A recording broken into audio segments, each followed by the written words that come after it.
We're here in fabulous Las Vegas, Nevada to see the thing that everyone comes to Vegas to see, the Giant Typewriter Eraser.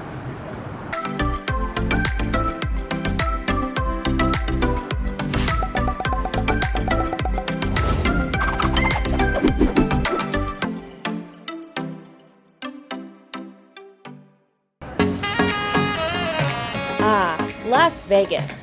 We know this is a city that can be overwhelming. There's a million different things to see and do.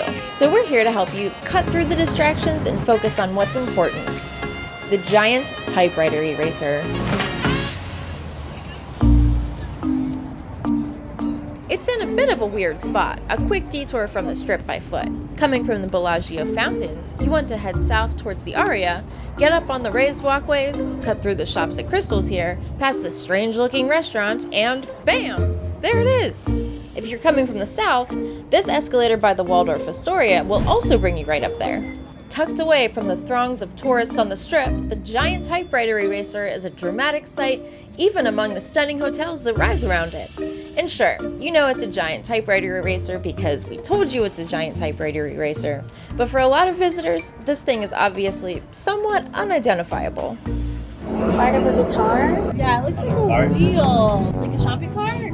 We even ran into a fellow YouTuber, Ali Smalls, and her husband Chris, shooting some videos about Vegas of their own. It's the Plumbus from Rick and Morty, obviously. An inspired guess, but not quite. To our delight, though, two people did know what it is.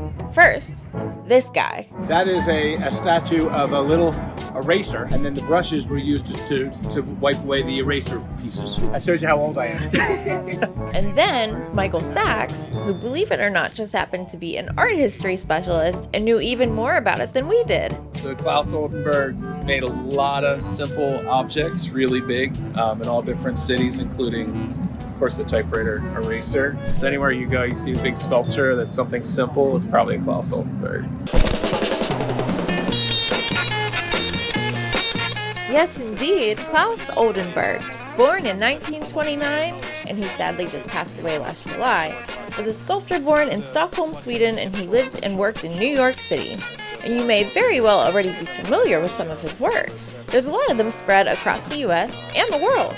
These giant binoculars on Google's campus in Venice, California, and this giant clothespin in Center Square in Philadelphia. Oh, and of course, who can forget the iconic Spoon Bridge and Cherry at the Walker Art Center in Minneapolis and lipstick ascending on Caterpillar tracks on Yale's campus. Those are just a few of his many American installations. And lots of them were collaborative efforts with his wife, Coosje van Bruggen, a Dutch-born sculptor herself with whom Claes worked for over 30 years. I think where she really brought her own skill set to bear was in thinking about site specificity and landscape and cityscape and location. This is our friend Lauren Lessing. She's the director at the UI Stanley Museum of Art in Iowa City, Iowa.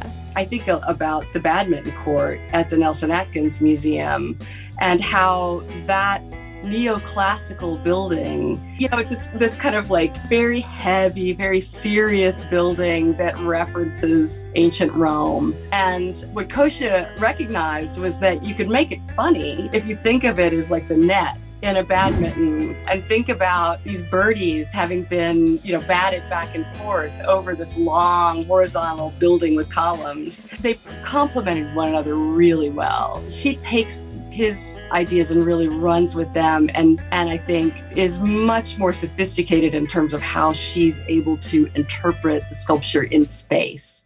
As you can likely surmise by now, Claes and Coosje were most famous for their giant reproductions of common objects, like the Eberhard Faber Van Dyck 6587 Empire typewriter eraser, an object that he had childhood memories of, playing with it in his father's office. Oldenburg, part of his goal was to make people laugh, surprise them, delight them. How great that you could insert something like that into Midtown Manhattan. So his first idea for typewriter eraser was to have it in Midtown, in an office plaza, outside a skyscraper where there were a lot of offices. His vision was that people, turning a corner and stepping onto that street would think that some secretary, as they were called at the time, had accidentally knocked their typewriter eraser out the window, and that in the process of falling to earth, it had become both monumentally enlarged and animate. The eraser is nearly 20 feet high, about 12.5 feet wide, and get this, weighs a crazy 10,000 pounds. It's made of painted stainless steel and fiberglass, and the dynamism of its look is increased by the fact that all 5 tons of it appear to be balancing on a single tiny point at the bottom of the rubber eraser part. The bristles that would have been used to wipe away the eraser dust after use stretch high into the hot Las Vegas sky towards the Aria Hotel. And one of the, of course, really wonderful things that he explores in all of his drawings of typewriter erasers is how anthropomorphic they are, because they've got this brush and it's very much like long hair. You know, it's as if somebody is riding that and their hair is sort of flowing out behind them. For the Aria's part, the eraser is part of their fine art collection. A brochure in the collection says it's the first major permanent collection of art in Las Vegas to be integrated into a public space. In addition to the eraser, one of the most stunning pieces of the collection is this enormous piece by Nancy Rubens called Big Edge, with hundreds of both sculpted together. That's just a short walk away from Typewriter Eraser Scale X. That's the official name of this big guy. And so I set out on my own to find out what art was about. Now you're going to ask me, what is it? Well, I don't put it into words, I put it into works. Just what does Claes and Coosje's art mean? We found ourselves asking that very question when, a few weeks later, we came across another giant typewriter eraser on the complete opposite side of the country. Here's one we found in Washington, D.C. It's in the National Gallery of Art Sculpture Garden. We found this one in the fall after driving to D.C. for a concert. The sculpture garden was busy with visitors checking out the art, and suffice to say, our favorite typewriter eraser here was a real head-turner for many.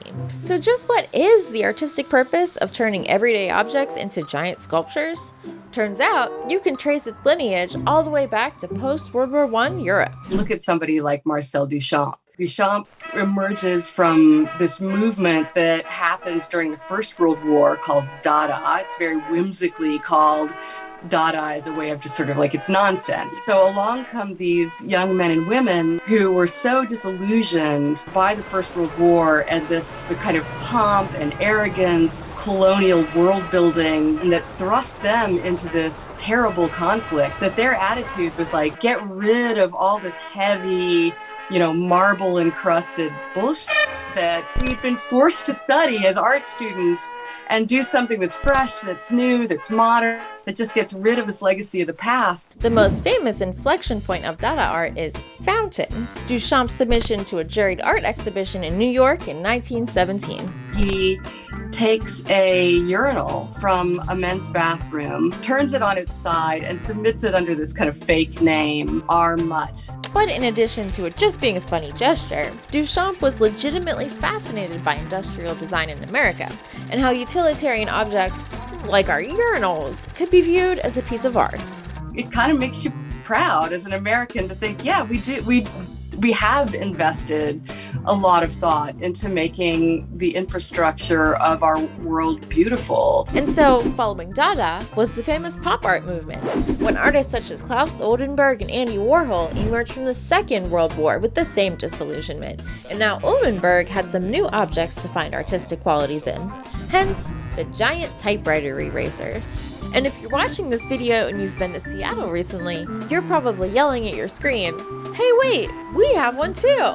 Yes, you do! The third installment of Typewriter Eraser Scale X is at Seattle Center near the Museum of Pop Culture. And there is actually a fourth installation of the eraser at the Norton Museum of Art in West Palm Beach, Florida. Anywho, the one in DC holds one important distinction. Among the 4 we've mentioned, it's the only Pokestop in Pokemon Go. It's how wonderful that you can see these works installed in different ways in different settings. Could there be a more perfect setting for an Oldenburg than Vegas? All of Vegas is a kind of pop art installation. There is this kind of beautiful melding of scale and popular culture. And so the work just fits beautifully, I think, into that joyously camp setting. So that's the long and short of it. This strange looking thing outside the Aria is an iconic excerpt from a lifetime of art by two of the most influential pop artists of the last 100 years. So we're on our way to the airport. We lost all our money, and we'll see you on our next quick